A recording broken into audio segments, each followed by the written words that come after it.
नमस्ते, मेरा नाम अनिल शारदा है। आप द पंचायत देख रहे हैं। इस वक्त पटना में हैं और आईएएस लो का इंटरव्यू कर रहे हैं। मतलब इस साल जो यूपीएससी पास करके छात्राएं हैं उनसे बातचीत हो रही है। और सबसे बड़ी बात क्या है ना कि जब आप बिहार से आते हैं और बिहार के किसी छोटे ज़िले, छोटे गांव से आते हैं, सपने बहुत बड़े होते हैं लेकिन संसाधन नहीं होते हैं। और वैसी स्थिति में अगर आपको कुछ नया मिलता है बेहद अच्छा लगता है। और यूपीएससी में अगर 226 रैंक मिले तो वो और भी ज़्यादा अच्छा लगता है। हालांकि कोशिश रहती है कि सब कोई टॉप ही करे, पर किसी एक को ही आना है, जैसे शुभम आ चुके हैं। आशीष है हमारे साथ। आशीष की जर्नी बेहद लंबी रही है और बहुत प्रेरणा देने वाली है उन छात्रों के लिए जो यूपीएससी की तैयारी कर रहे हैं या फिर जो यूपीएससी की तैयारी में आना चाहते हैं, जिनका सपना है कि वो भी बिहार के किसी ज़िले से निकलें और देश का नाम रोशन करें, बिहार का नाम रोशन करें और सबसे पहले अपनी संतुष्टि वाली एक जॉब पा पाएँ किसी भी तरीके से। पर यहाँ का जो पूरा शिक्षा व्यवस्था है उसमें बहुत सारे बच्चे ऐसे हैं जो वो हिम्मत नहीं जुटा पाते हैं और घर परिवार का भी एक प्रेशर।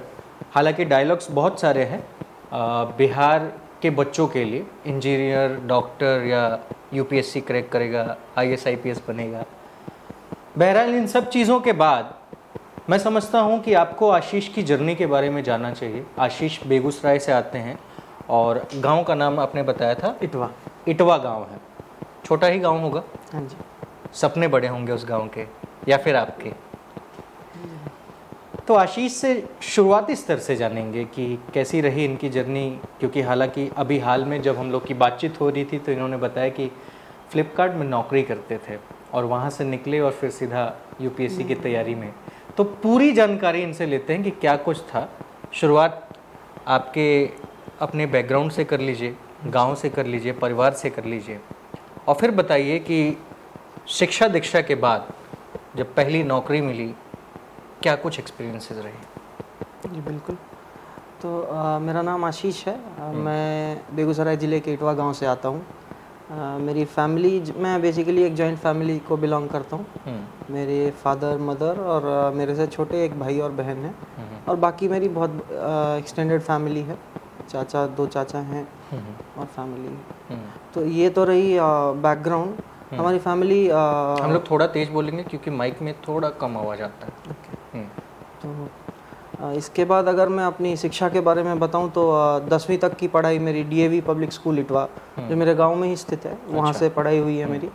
और फिर मैं जेईई की प्रिपरेशन करने कोटा गया था और फाइनली एनआईटी भोपाल से मैंने 2013 में ग्रेजुएशन किया। मेरी इच्छा थी कि मैं एक कंफर्टेबल पेइंग जॉब, एक छोटे से शहर से आता था तो सपने बड़े थे कि अच्छे पैसे कमाने और एक कंफर्टेबल लाइफ जीनी है। तो इसके लिए सबसे बड़ा जो माध्यम मुझे लगा वो था एक एमबीए करना। और उसी क्रम में मैं IFT Delhi, Indian institute of foreign trade Delhi गया और 2015 में मैंने एमबीए अपना कंप्लीट किया, जिसके बाद फ्लिपकार्ट में as a business development manager मेरी फर्स्ट जॉब थी। इस चीज़ ने मुझे बहुत सिखाया है, बहुत कुछ चीज़ों के बारे में बताया, सच्चाई से अवगत कराया बेसिकली, और आगे के लिए मेरे को मजबूती दी और सोचने की क्षमता दी जिसको मैं आगे यूज़ कर सका हूँ। फ्लिपकार्ट में मैंने करीब 1.5 साल के आसपास काम किया और वहाँ पर काम करते मैं अपने आप को एक बच्चे से एक इंसान, एक रिलेटिवली मैच्योर इंसान की तरह ग्रो करते देखा। और फिर मेरी ड्यू टू होम सिकनेस मेरी इच्छा हुई कि मैं बिहार में आके काम करूं so that closer to family रह सकूं। तो मारुति सुजुकी में टेरिटरी सेल्स मैनेजर के पद पे मैं यहाँ पे फिर मैंने 1.25 साल के करीब मैंने यहाँ पर काम किया है। तो नॉर्थ बिहार को बहुत, north west Bihar, north east Bihar को बहुत एक्सटेंसिवली मैंने कवर किया एज मेरे duration of my time with Maruti Suzuki. तो बहुत बारीकी से लोगों से पहले तो मिलना हुआ और फिर वहाँ के चुनौतियों से मिलना हुआ। जाने आने के क्रम में चीज़ें देखी मैंने और कहीं ना कहीं उन चीज़ों ने मेरा रुझान सिविल सर्विसेज की तरफ पैदा किया। तो मैं शुरुआत से सिविल सर्वेंट बनने की मेरी ऐसी कोई ख़ास इच्छा नहीं थी, बट ये मैं कहूँगा कि काफ़ी सर्कमस्टेंशियल डिसीजन था। और उसके बाद लगभग 3 साल के बाद मैं आज इस जगह पे हूँ कि जहाँ से जो चीज़ अचीव करने की सोची थी उसके काफ़ी करीब पहुँचा हूँ अभी। आशीष, इसमें एक और सवाल रह गया हम लोगों का, जिसका जवाब बेहद ज़रूरी है। आप जब प्रिपरेशन के लिए सोचा आपने, तो आप पहले जॉब छोड़ चुके थे फ्लिपकार्ट से, फिर आप मारुति सुजुकी में थे, तो आप बेगूसराय से तो बहुत दूर नहीं थे, यानी कि बेगूसराय में ही थे। तैयारी आपने सेल्फ की है जी। बिहार से या फिर कहीं से भी आने वाले बच्चे, बहुत लोग सेल्फ करता है, पर फिर भी किसी बड़े शहर में रह के ताकि चीज़ें हमें मिल जाए। बेगूसराय में रह के कितना टफ था प्रिपरेशन करना, क्योंकि 2 अटेम्प्ट है आपके, पहला 2019 का था और पिछला आपने 2020 में दिया, 2021 में रिजल्ट आया। वो दौर बताइए जिस दौरान आप मेहनत कर रहे थे, तैयारियां कर रहे थे। मैंने तैयारी काफ़ी लेट स्टेज पे स्टार्ट की, इसलिए मेरा कोई पीयर ग्रुप नहीं था। जो सबसे बड़ी परेशानी मुझे पिछले 3 सालों को देखता हूँ तो जो सबसे बड़ी परेशानी समझ में आती है वो था एक लैक ऑफ पीयर ग्रुप, जो कि मुझे गाइड कर सकता था अपने एक्सपीरियंसेस के थ्रू। मेरे दोस्त थे जिन्होंने मुझे कदम कदम पे सपोर्ट किया है, बट एक existence of a group was missing. तो एक चुनौती ये होती है कि और ग्रुप नहीं होने के कई बार मन नहीं लगता है। जी, ग्रुप नहीं होने के कारण आप एक बबल में जी रहे होते हो, आप ही सत्य हो, और मतलब मैं कोई विरोधाभास नहीं होता आपके चीज़ों को। तो इसलिए क्योंकि आप काउंटर आर्ग्यूमेंट से नहीं गुजरते हो, तो चीज़ें जितनी अच्छे से समझ आनी चाहिए शायद ना आती हों। जितनी स्ट्रैटेजी मेंड हो सकती है आपकी, आप जो एरर कर रहे हो, जो कि ऑब्वियस है बट आप नहीं देख पा रहे, वो चीज़ों को कम करने में परेशानी, कठिनाई आती है, जो मैंने फेस की और जिसके कारण मैं अपने पहले प्रयास में असफल हुआ था। लेकिन फिर मैंने इंट्रोस्पेक्ट किया कि आफ्टर प्रीलिम्स का रिज़ल्ट कि मैं 2.5 मार्क्स से मेरा प्रीलिम्स रह गया था फर्स्ट टाइम में, तो ऐसी क्या चीज़ थी। तो जो सबसे बड़ी परेशानी मुझे समझ में आई वो थी कि लैक ऑफ रिविजन्स। मैंने 1 से 2 से 3 बार कोई से सब्जेक्ट को रिवाइज किया था एंड आई थॉट कि मैं रिकॉल कर लूँगा, बट ये एग्ज़ाम इतना इंटेंसिव इसलिए है क्योंकि ये 1-2 इटरेशन से नहीं होता है, 6-7 इटरेशंस चाहिए होते हैं, जिसको रियलाइज़ करके मैंने फ्रेशली नोट्स बनाए और बार बार उनको रिवाइज़ करने की कोशिश की, सो दैट जो चीज़ें हैं वो बहुत सलीके से मेरे दिमाग में छपें और उनका रिकॉल मेरे दिमाग में ज़्यादा बेटर हो। अच्छा, आपने सब्जेक्ट क्या क्या चुने थे उस दौरान? तो अभी एक ऑप्शनल रहता है हमारा, तो मेरा optional political science and international relations था और एक ही ऑप्शन की बात है। तो मैं ये समझना चाह रहा हूँ कि आप इंजीनियरिंग बैकग्राउंड से थे जी, MBA किया आपने जी, ऑप्शनल में आपने पॉलिटिकल साइंस चुना। जी, मेरे दादाजी प्रख्यात इतिहासकार रहे हैं, ललित नारायण मिथिला यूनिवर्सिटी में उनकी किताबें इतिहास की चला करी हैं, तो इसलिए मेरे बचपन में मैंने हमेशा कहानियों के तौर पे दूसरे देशों की कहानियाँ सुनी थी, उनके राजाओं की कहानियाँ सुनी थी, और एक मेरा इंटरेस्ट था जो कि इंटरनेशनल रिलेशंस में right from a very tender as मेरे था, और वो एज आई हैव ग्रोन मेरा इंटरेस्ट भी ग्रो किया है। तो एक तो एंगल ये था कि मुझे इंटरनेशनल रिलेशंस में बहुत इंटरेस्ट है, जियोपॉलिटिक्स में बहुत इंटरेस्ट था, मैं इनको फॉलो करता था, तो वो एक लॉजिकल डायरेक्शन मिल रही थी। एंड सेकेंडली ये बहुत एक रैशनल डिसीजन भी लग रहा था मुझे, क्योंकि GS2 के साथ में इसका बहुत सारा कन्वर्जेंस है और रिलेटिवली लेसर एफर्ट में ज़्यादा आउटपुट मिलने की संभावना है। तो इन दोनों चीज़ों को ध्यान में रखते हुए मैंने पॉलिटिकल साइंस इंटरनेशनल रिलेशंस को ऑप्शनल चुना था।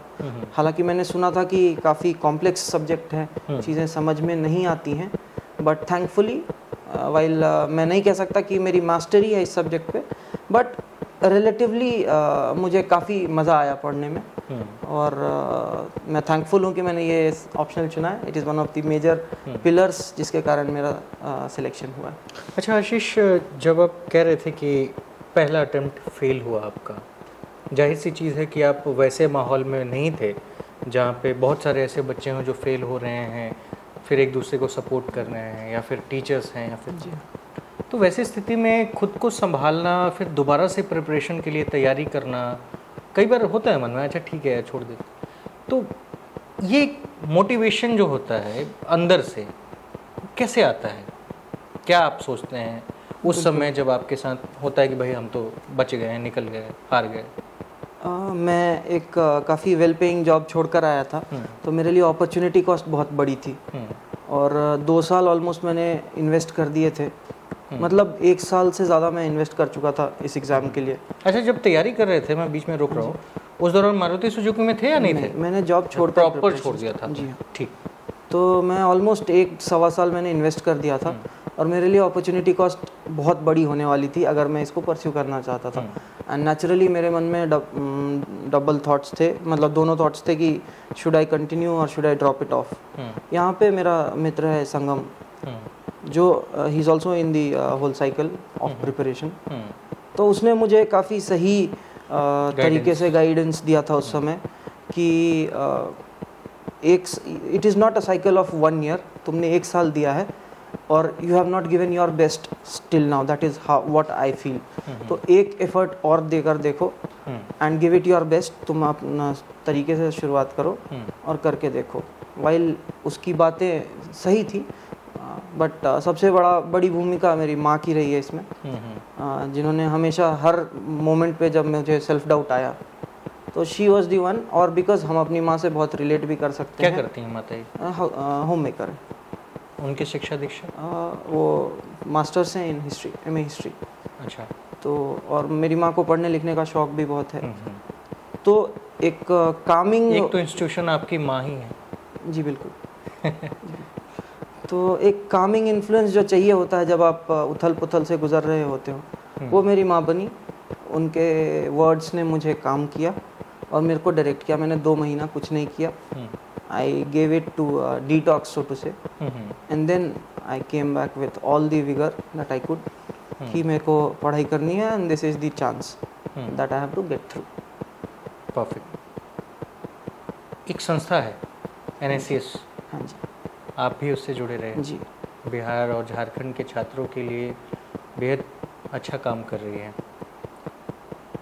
इसमें आपको कैसे, किस तरीके से गाइडेंस मिला, क्या रहा? मैं इसे अपना बैड लक समझता हूँ, क्योंकि जैसा मैंने बताया कि मैं बहुत ही सिक्लूडेड प्रिपरेशन रहा मेरा काइंड ऑफ।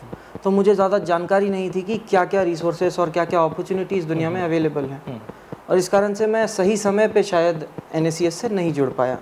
बट जैसे सिलेक्शन हुआ है और मैं लोगों के कांटेक्ट में आया हूँ, तो लोगों ने मुझे बताया कि NSCS नाम की एक संस्था है जो बिहार में it wants to give back to the society and not just in one way but in a multitude of ways. तो मुझे वो मोटिव बहुत अपील किया and that is why I said कि I also wish to join. and luckily आज मेरा first in person association था with NSCS and काफ़ी इवेंटफुल डे रहा है, जहाँ मैं CSE 2020 के टॉपर से भी इंटरेक्ट किया और साथ ही साथ BPSC 64वीं और 65वीं के जो विद्यार्थी जिन्होंने NSCS के तहत गाइडेंस पाया और सफलता भी पाई है, उनसे मिला हूँ मैं आज। और मुझे देखकर लगा कि जो 8-10 साल से ज़्यादा की सर्विस देने के बाद भी लोगों में इतनी इच्छा है कि they want to give back to the society, they want to guide the people who are lacking guidance, जो वल्नरेबल और depress sections of the society है उनके लिए कुछ करना चाहते हैं। तो ये एक प्लेटफॉर्म है जो सही अपॉर्चुनिटीज़ अवेलेबल करा रहा है, और मेरी भी इच्छा है कि मैं आगे चलकर इसके साथ जुड़ूं और कंट्रीब्यूट करूं सोसाइटी में इन वन वे और दी अदर। अच्छा, फॉर्म में क्या भरा है आपने, कहाँ जाना है, मतलब आफ्टर लवासना की ट्रेनिंग के बाद? मैं मोस्टली IPS मिलने के चांसेस हैं as of now, while I can't be sure, but based on previous years के राज्य कौन से? राज्य अगेन कार्डर बेस्ड पे है, और क्योंकि मैं बीच में कहीं पे पढ़ूंगा IPS के, तो आई कैन नॉट रियली से कि कहाँ। I am open to moving to any part of the country. मैं भारत के विभिन्न हिस्सों में रहा हूँ, राजस्थान रहा हूँ, गुजरात रहा हूँ, कर्नाटका रहा हूँ, हैदराबाद रहा हूँ। तो ऐसा है कि बिहार में रहना हुआ ही है, दिल्ली रहा हूँ। तो I am very open to moving across the country. कहीं पे भी देश की सेवा करने का मौका मिले, I will try and give my best to them. IPS से बेहद जुड़ाव है आपका, सेवा में अब आप आ ही गए हैं, थोड़े दिनों में आपकी ट्रेनिंग पूरी हो जाएगी और फिर आपको एक अलॉटमेंट मिल जाएगा। लेकिन आप IPS या पुलिस सर्विस से अपने आप को कितना रिलेट करते हैं और क्यों रिलेट करते हैं? आखिर मन में वो एक ख्याल कि अगर IPS मिल ही जाए तो क्यों? मैं एक 90s का चाइल्ड हूँ और 90s का बिहार हम सबको पता है कि क्या इमेजरी थी। तो एक मन में डर और माहौल, उस समय का डर का माहौल कहीं ना कहीं उसने मेरी थिंकिंग को भी शेप किया है। और I wish to become an IPS officer and contribute to a society which does not have to fear. उसमें जितना मेरे से बन पड़ेगा मैं उतनी करने की कोशिश करूँगा। आई will try and discharge my duties responsibly and उस क्रम में जो भी लोग न्याय की इच्छा रखते हों, कि ज़रूरत महसूस हो जिनको, तो उनको अपनी भरसक कोशिश करूँगा कि उनको न्याय दिला सकूँ। पूरे प्रिपरेशन के दौरान आपकी मेन स्ट्रेटेजी क्या थी? किस पे आपने पूरा फोकस किया कि बस इसी तरीके से तैयारियां करनी है, सक्सेस पा लेना है? मैं अपने सेकेंड अटेम्प्ट की स्ट्रैटेजी, सो टू से, वैसे तो कोई खास स्ट्रैटेजी नहीं बोलूँगा मैं, स्टेप्स जो थे जो मैंने लिए और थैंकफुली रिजल्ट्स जिन्हें दिए हैं मैं उनको डिस्कस करना चाहूँगा। तो बेसिकली द फर्स्ट थिंग, जैसे मैंने कहा, मैंने डिटॉक्स किया, 2 महीने मैंने कुछ भी नहीं किया। बट उसके बाद जो मैंने फर्स्ट थिंग डिसाइड किया था वो था कि I have to create my notes properly. मैं फिर से नोट्स बनाऊंगा, नए नोट्स बनाऊंगा जिनमें पुराने करंट को इंक्लूड करके नोट्स बनाऊंगा। और there will be spaces within my notes कि कल को कोई नई चीज़ उससे रिलेटेड पता पड़ती है तो आई कैन इनकलकेट दैट। तो एक तो first thing is notes making, second is regular वो करंट अफेयर्स से टच में रहना है, कि न्यूज़पेपर के थ्रू और मंथली मैगजीन जो भी फॉलो करते हैं, just to brush it up. एक बार न्यूज़पेपर महीने का पूरा पढ़ा है और फिर एक करंट अफेयर्स की पूरी बुकलेट पढ़ लेते हैं तो एनीवेज हम 2 बार पढ़ चुके हैं उसको, और वो रिटेंशन में काफ़ी हेल्प करती है। थर्डली मैंने प्रीलिम्स के लिए, क्योंकि मैं प्रीलिम्स के स्टेज पे लास्ट टाइम फेल हुआ था, तो आई सेड कि variety of questions I have to be expose to, और इसलिए मैंने डिफरेंट कोचिंग इंस्टीट्यूशंस के काफ़ी सारे टेस्ट सॉल्व किए थे, ऑलमोस्ट 50 to 60 सेट्स सॉल्व किए थे, क्योंकि ये मेरा एक ड्रॉबैक था, लास्ट टाइम मैंने नहीं किए थे। तो ये एक इशू मुझे नज़र आया जिसको मैंने रेक्टिफाई करने की कोशिश की। थैंकफुली प्रीलिम्स निकला, अभी स्कोर तो नहीं पता पड़ा है। उसके बाद फिर जब प्रीलिम्स और मेंस के बीच का समय आया तो मैंने ऑप्शनल के नोट्स पहले से बना रखे थे, बट आई न्यू कि optional is something that can push up your ranks. तो ऑप्शनल पे मैंने बहुत तेज़ मेहनत करने की कोशिश की और बार बार उनको रिवाइज करने की कोशिश की, डिलीजेंटली उनके टेस्ट सीरीज़ के क्वेश्चन सॉल्व किए, सो दैट एक रिदम बना रहे और टच हमेशा रहे। इस क्रम में थोड़ा सा मेरे से GS शायद फिसला और जिसका खामियाजा भी भुगता है मैंने। तो एक बैलेंस बना के चलने की ज़रूरत है GS और ऑप्शनल के बीच में, किसी को ज़्यादा तवज्जो नहीं देनी, किसी को छोड़ना भी नहीं है। तो जितनी ज़्यादा प्रैक्टिस हम करेंगे उतना ज़्यादा हम क्वेश्चंस के प्रति डिटेलिंग्स में घुस सकेंगे। तो ये एक लर्निंग है from this stage. And thirdly interview के लिए, क्योंकि बहुत लंबा स्ट्रेच हो गया था बिकॉज ऑफ पोस्टपोनमेंट, तो आधे घंटे का मैं टाइम डेली देता था, चाहे मिरर से बात करूं, चाहे मेरी बहन या किसी को भी मैं बिठा के, कि लास्ट प्रीवियस ईयर्स के क्वेश्चंस मिल जाते हैं जो कि पूछे गए हैं, उनसे रेलेवेंट क्वेश्चंस जो लगते थे मुझे, जो स्टैटिक टाइप के थे, नॉन करंट क्वेश्चंस, उनसे मैं लिखता था और किसी को दे देता था कि ये क्वेश्चंस मेरे से पूछो। उसका वीडियो बनाकर मैं खुद से ट्राई करता था देखने की। वैसे तो ज़्यादा एनालाइज नहीं कर पाया मैं खुद को, बट एक अटेम्प्ट किया था मैंने ये वाला। एंड इवन तो वीडियो नहीं बनाया, बट ये अटेम्प्ट डेली रहता था कि 30 मिनट्स का, क्योंकि इंटरव्यू ऑलमोस्ट रहता है, तो मैं दिन का एटलीस्ट 30 मिनट्स लगातार बोलने की कोशिश करूँ। तो शुरुआत में 20 मिनट के बाद दिमाग कंसंट्रेट नहीं कर पाता था, बट बिकॉज 30 मिनट्स का डेली का एक था तो एक एंड्योरेंस बना। तो थैंकफुली मतलब बहुत ज़्यादा अच्छे मार्क्स कहीं नहीं है, लेकिन अबव एवरेज स्कोर्स थे, जिसके कारण एग्ज़ाम में इतने स्कोर्स आए, इतने मार्क्स आए कि आज एक रैंक मुझे मिली। अच्छा आशीष, एक आखिरी सवाल मैं लेता हूँ, उसके बाद फिर एक और छोटा सा ही आखिरी रहेगा। जब आप इंटरव्यू देने गए थे, कुछ एक आध ऐसा सवाल जो आपको बेहद इंटरेस्टिंग लगे हों, जहाँ पे आप फंस गए हों, या फिर बेहद इजीली आपने जवाब दे दिया हो, वो लोगों के बिहेवियर से, या फिर कुछ? I will share my experience. तो मैं test cricket as a hobby मैंने लिखा था कि मुझे टेस्ट क्रिकेट फॉलो करना बहुत पसंद है। एंड मेरा इंटरव्यू 7 सितंबर को था और 6 सितंबर को इंडिया ने इंग्लैंड को 3rd टेस्ट में हराया था और 2-1 की सीरीज़ में लीड हासिल करी थी। 4th टेस्ट मैच देख के गए थे आप? हाँ जी। तो मेरे से बोर्ड में एक मेंबर थे जिनके पास जब गया तो उन्होंने देखा और उन्होंने मेरे से पहला सवाल किया कि have you watch the match yesterday, तो आई सेड यस। तो उसमें रोहित शर्मा को मैन ऑफ द मैच मिला था, तो ही आस्क्ड मी कि किसको मैन ऑफ द मैच मिला है, एंड मैंने बोला रोहित शर्मा को। तो ही सेड कि देयर वाज अ कंट्रोवर्सी, कि कंट्रोवर्सी ये थी कि मैन ऑफ द मैच पे डिबेट था। तो ही आस्क्ड मी कि किस पर्सन को लेकर डिबेट था, तो शार्दुल ठाकुर का मैंने नाम लिया। तो उन्होंने फिर मेरे से जजमेंट का क्वेश्चन पूछा था कि do you think Shardul deserve the award more. तो I had to give the answer which is also the right answer कि at the end of the day jury decides the man of the match and the decision of the jury is final.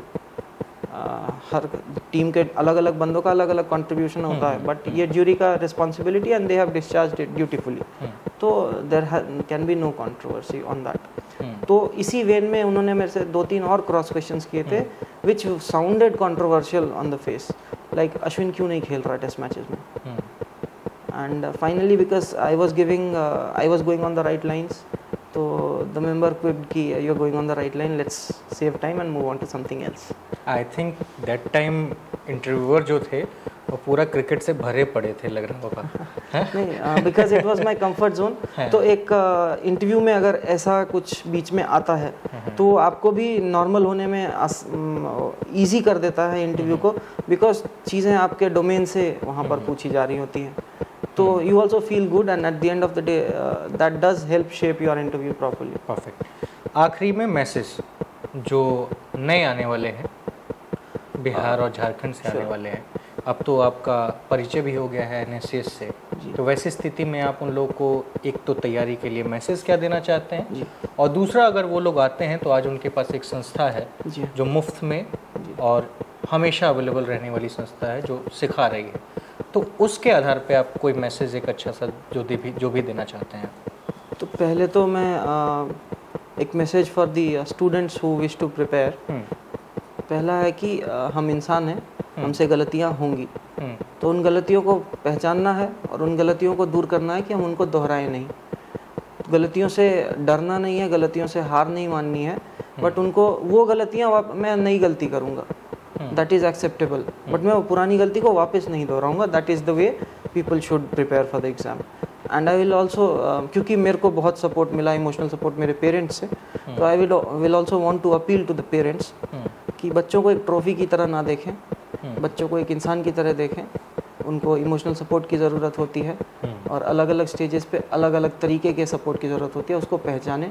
और अगर आपको लग रहा है कि आपका student, आपका बच्चा सही डायरेक्शन में जा रहा है, तो वो प्रोवाइड करने की कोशिश करें। जहाँ तक बात है NSCS की, तो डेफिनेटली एक बहुत नॉवल प्लेटफॉर्म है और बहुत इम्पॉर्टेंट प्लेटफॉर्म है for people who do not have the access to the resources. तो उनके पास भंडार है of experience which they can gain access to, और जितना भी मेरे से बन पड़ेगा through the platform I will try and contribute to it. Perfect, बहुत शुक्रिया आशीष हमसे बातचीत करने के लिए। तो आशीष बता रहे थे अपनी जर्नी के बारे में। आशीष ने बताया कि किस किस तरीके से इन्होंने तैयारियां किया, और मैं समझता हूं कि जो भी सेल्फ प्रिपरेशन करने वाले लोग हैं उन्हें आशीष की बातों से बहुत कुछ सीखने को मिलेगा, आशीष के एक्सपीरियंसेस से बहुत कुछ सीखने को मिलेगा। और ये बेहतर भी है कि अगर आप सेल्फ कर रहे हैं प्रिपरेशन, गांव से आते हैं जहाँ पे बहुत सारी सुविधाएं आपके पास नहीं है, वहाँ पे आपके पास इंटरनेट है, मोबाइल है, और उससे आप सीधे जुड़ सकते हैं NSCS से, जो कि आपको बहुत सारे हज़ारों अफसर्स हैं उसमें जो कि मदद कर रहे हैं, डायरेक्टली मदद कर रहे हैं, आपको फिज़िकली मदद कर रहे हैं, ऑनलाइन भी मदद कर रहे हैं। तो ये सारी चीज़ें हैं, तो इसका सहयोग आप ले सकते हैं और अपने सपनों को पूरा कर सकते हैं। तो फिलहाल इस वीडियो में इतना ही। मेरा नाम अनिल शारदा है, आप द पंचायत देख रहे थे। बहुत बहुत धन्यवाद।